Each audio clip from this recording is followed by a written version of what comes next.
Okay, everyone. So we're going to read a little bit about some urban and mountain guerrilla warfare. And this is Hamid Ashraf. This is how did the Siahkal insurrection begin? Um, so yeah, Hamid Ashraf is a let's see. Let's go ahead and read about him. In the translator's note.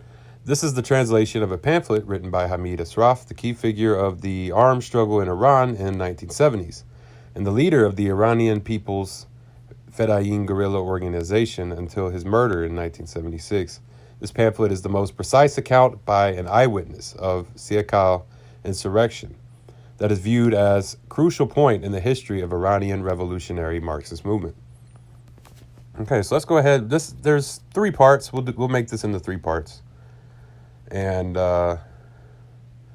there's let me make sure there's 3. Yeah, there's three parts. There's an introduction and then 2 parts, and so we'll go ahead and read the introduction. We'll do 3 different ones here. Introduction. Again, this is how did the Siahkal insurrection begin? Introduction. 1 year since the beginning of the guerrilla warfare in Iran, aspects of this movement are still unknown to many who have engaged in the struggle, and for others. In this pamphlet, I try to shed light on different features of 1 year of struggle and present an analysis of the movement's experiences. Under the circumstances that the police forces pressured had obstructed any constructive attempt of political groups, and any activity of dissidents had been suppressed with extreme violence, and tremendous fear and humiliation had created a great barrier, the Jungle Group started activity. We had actually come to this conclusion that forming a broad-based organization with a purpose to organize people would not be possible at the beginning of the struggle due to the harsh police state. In brief, and to put in simple words, the main aim of the group was to break the atmosphere of repression in the Iranian political milieu and show the people of our country that the only possible way of struggle is armed struggle. The Jungle Group was founded by 3 former cadres of a group formed in 1966. These three was remnants of a group aiming at initiating armed struggle in Iran. In winter 1967, the group received a heavy blow and its main leaders were arrested. Some cadres gave up political activity and 2 cadres could go abroad and join the anti-imperialist, anti-Zionist movement of Palestine. These 2 planned to return to Iran after gaining military experiences. 3 members of the group, whose identity had not been revealed to the police, stayed in Iran to found a new group based on the experience of the disbanded one. Having taken preliminary steps, these 3 succeeded to recruit 32 sympathizers who advocated starting an armed struggle.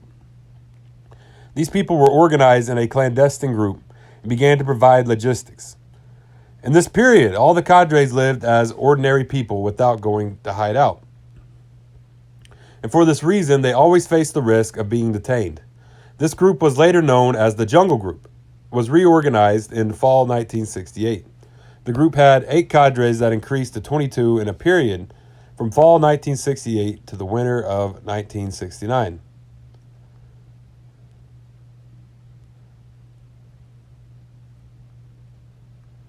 Logistical activities in the group until the summer of 1969 included providing 14 short and long guns, preparing maps of the north of Iran, carrying out regular reconnaissance expeditions in mountainous areas, and preparing an information archive. Now, one of the cadres that had fled abroad secretly returned to Iran, spending a little while in prisons of Arab countries.